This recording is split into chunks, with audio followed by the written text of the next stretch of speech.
एक कहावत है गांव की कि गद्दड़ के बिना झाड़ पे पोटी कोई नहीं कर सकता। और दूसरी कहावत है मेरी,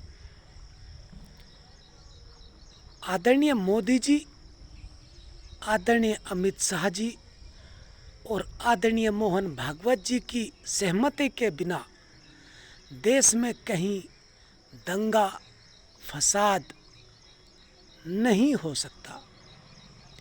ये संयोग नहीं, ये प्रयोग भी नहीं, ये तो बहुत सोची समझी रणनीति का हिस्सा है। और ये बात मैं 2015 में कह चुका हूँ, जब आदरणीय मोदी जी ने दिल्ली में एक भाषण में अरविंद केजरीवाल को कहा था कि मोदी जी के प्रधानमंत्री के बनते ही ₹2.5 पेट्रोल सस्ता हुआ कि नहीं हुआ। तो फिर बदनसीब को वोट देने से अच्छा नसीब वाले को वोट दे। उसी दिन मैं समझ गया था आदरणीय मोदी जी के लिए ये देश कुछ भी नहीं है, सिर्फ एक खिलौना है। और जैसे बच्चे खिलौने को कभी लात मार के तोड़ देते हैं, कभी डंडा मार के तोड़ देते हैं, कभी गुस्से में गाली दे के कुछ भी कह देते हैं, मोदी जी के लिए सिर्फ हमारा देश एक प्रयोग भर ही नहीं, साजिश का हिस्सा है। और ये साजिश आज से नहीं, बहुत पहले से चली आ रही है। बताना चाहूँगा कि ये बात मैंने आज नहीं, 2018 में भी शायद कही थी। मैं और मेरी धर्मपत्नी रूबी कश्यप, पूर्व सांसद प्रत्याशी बागपत लोकसभा 2019 के द्वारा बागपत कलेक्ट्रेट में एक धरना प्रदर्शन बेटियों के समर्थन में किया गया था। बताना चाहूँगा कि बेटियों के साथ कहीं अत्याचार हुआ था और उस समय बेटियों के लिए हमने 11 दिन तक बागपत कलेक्ट्रेट में शायद धरना दिया था। तो उस धरने में याद है, मुझे अच्छे से याद है कि बागपत कलेक्ट्रेट में ही धरना था वो। और वहाँ पे मैंने कहा था कि बेटी बचाओ भाजपा वालों से, और ये झूठ नहीं खाता, सच कहा था। तब से लेके आज तक, जब से आदरणीय मोदी जी प्रधानमंत्री की कुर्सी पर बैठे हैं और आज मणिपुर की बेटियों की इज्जत तक, जहाँ पर बेटियों की नगन परेड कराई गई और उस नगन परेड में बेटियों की योनि में भी लोगों के द्वारा हाथ डाल स्तनों को दबा।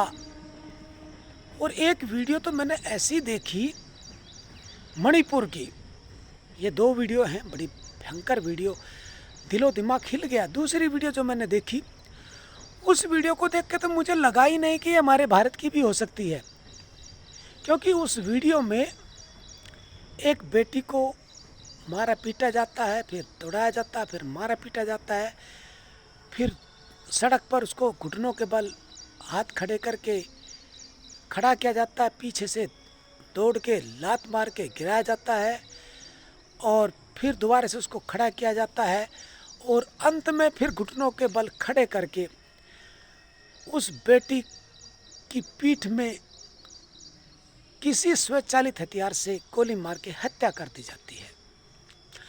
और संभवतः वो हथियार AK-47 हो। मुझे लगा ही नहीं, पहली नज़र में तो मुझे लगा ही नहीं कि ये मणिपुर की वीडियो हो सकती है। मैंने सोचा कि ये वो जो कौन सा आतंकवादी संगठन है जो गले काटता है बुरी तरीके से ओसामा बिन लादेन वाली पार्टी को भी छोड़ दिया। पता ना कौन सा संगठन चल रहा था वो, और वो गर्दन काटता था अमेरिका के कई पत्रकारों की गर्दन वीडियो के सामने, और गोलियां मारना, शूट करना, ये से उनके काम थे। एक पिंजरे में डाल देना, उसमें करंट छोड़ देना, वो ऐसे ही भुन जाना। तो बात समझिए देशवासियों कि कैसे ये इस प्रकार की वीडियो थी कि मुझे तो लगा ही नहीं कि हमारे देश की वीडियो हो सकती है। लेकिन जब टीवी चैनलों पे और सोशल मीडिया पे ये वीडियो गूंजी, तब मुझे यकीन आ रे बाप रे, मणिपुर में हमारे देश में ऐसा हो रहा है। आखिर क्यों? आखिर जिम्मेदारी किसकी? किसके इशारे पर हो रहा है ये सब? आखिर में नजर आया आदरणीय मोदी जी का वो रौद्र रूप, जिसमें आदरणीय मोदी जी बेटी बचाओ और बेटी पढ़ाओ, नहीं बेटी पढ़ाओ, शायद मोदी जी के मुंह से फिसल गया हो, तो उसमें मोदी जी कहते हैं कि बेटी बचाओ बेटी पढ़ाओ, नहीं बेटी पढ़ाओ, पढ़ाओ नहीं बेटी पढ़ाओ। आप समझिए मेरी बात को, ये जानबूझ के शब्द निकाले जाते हैं या निकल जाते हैं। और सबसे खराब बात क्या है कि एक चलते चलते कोई भी व्यक्ति, सॉरी मुझे खेद है, ऐसा बोल के आगे बढ़ जाता है, और आदरणीय मोदी जी के मुंह से कभी भी सॉरी, खेद, माफ करिए कभी नहीं निकलता। तो फिर आखिर ये किसकी साजिश है? किसकी साजिश है? आदरणीय मोदी जी की, अमित शाह जी की, आदरणीय मोहन भागवत जी की? क्यों? अरे भाई, आरएसएस संगठन 1925 में बनाया, क्यों बनाया था? 1947 में जब देश हो जाए आज़ाद, यानी कि देश कब आज़ाद होगा ये तो किसी को नहीं पता था, लेकिन जब देश आज़ाद होगा तो देश की सत्ता सरकार पे कब्जा किसका होगा? संगठित जो होगा उसी का ही कब्जा होगा। तो कुछ लोगों ने पहले से ही बहुत सोची समझी रणनीति के तहत प्लान बना लिया था कि जब देश आज़ाद होगा तो तुम संगठित हो जाओ और देश की सत्ता सरकार कब्जे में ले लेना। और हुआ भी ऐसे ही। महात्मा गांधी को गोली मार दी गई, जिससे कि वो राज ना खोल सके और सत्ता पे कब्जा कर लिए। वो तो इंदिरा गांधी जी ने किसी मुस्लिम से शादी कर ली। और हमारे देश का रीति रिवाज, संस्कृति ये है कि मर्द चाहे किसी भी जाति धर्म का हो, अगर महिला की शादी उसके साथ होगी तो उसी जाति धर्म की हो जाती है।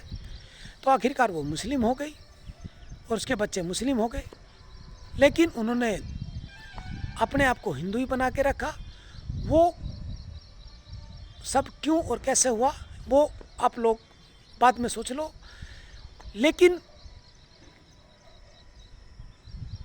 इससे इनको मिर्ची लगी, और मिर्ची लगने से उन्होंने फिर भाजपा का निर्माण किया। भाजपा से धीरे धीरे 2 सीट, ज़्यादा सीट, और अब तो एक तरफा ही भारत में भाजपा का राज। आप समझिए बात को, आखिर जिम्मेदारी किसकी? बेटी बचाओ बेटी पढ़ाओ का नारा देने वाले आदरणीय मोदी जी और उन्हीं की पार्टी के लोग किस प्रकार बेटियों की इज्जत आबरू से खेल रहे हैं। खेलना तो छोड़ दो, अब तो बेटियों को खेल के भी मार रहे हैं। भाई मैं तो इनकी पार्टियों के कितने नेताओं के नाम बताऊं, और बता बता के भी क्यों अपना मुंह खराब करूं। अब तो मणिपुर का मुद्दा सबसे आगे सामने है, और भाजपा, आरएसएस, मोदी जी, इनकी राजनीति क्या है कि खुद की सरकार पे कोई आंच ना आए, इसलिए वहाँ की जनता को आपस में लड़ा दो, मरने दो मरने दो मरने दो मरने दो मरने दो।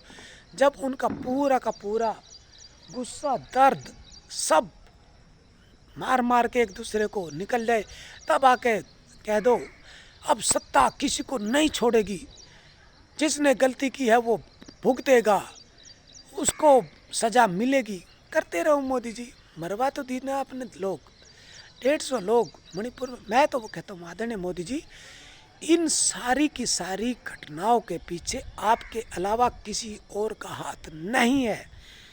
आपका हाथ है और आप जिम्मेदार है। आपको एक सेकंड भी अपने पद पर रहने का हक नहीं है। इस्तीफा दे देना चाहिए, तुरंत दे देना चाहिए। अगर आप इस्तीफा नहीं देते तो महामहिम राष्ट्रपति महोदय जी को आपसे इस्तीफा ले लेना चाहिए और आपको बर्खास्त करते हुए राष्ट्रपति शासन लगा देना चाहिए। बस यही गुस्सा कर सकता हूँ, यही भड़ास निकाल सकता हूँ, और इससे ज़्यादा मैं कर भी क्या सकता हूँ। और देश की जनता से अपील कर सकता हूँ कि देश की जनता देखिए किस प्रकार आदरणीय मोदी जी देश को बर्बाद करने पे तुले हैं। और जैसे अटल बिहारी वाजपेयी जी ने इंडिया शाइनिंग का नारा दिया था, मोदी जी ने भी देश को स्मार्ट सिटियों को चमकाने का नारा दिया, लेकिन स्मार्ट सिटी बचाने की बजाय देश की आधी आबादी महिलाओं को उनको नंगा करके, नंगा परेड करके मारने का काम आदरणीय मोदी जी ने किया है। और आदरणीय मोदी जी को अगर सजा महामहिम राष्ट्रपति महोदया भी नहीं देती तो देश की जनता आपकी तरफ हम सब देख रहे हैं। अगर मैं सुभाष चंद्र कश्यप अकेला आदरणीय मोदी जी की खिलाफत करूं तो नहीं हो सकता।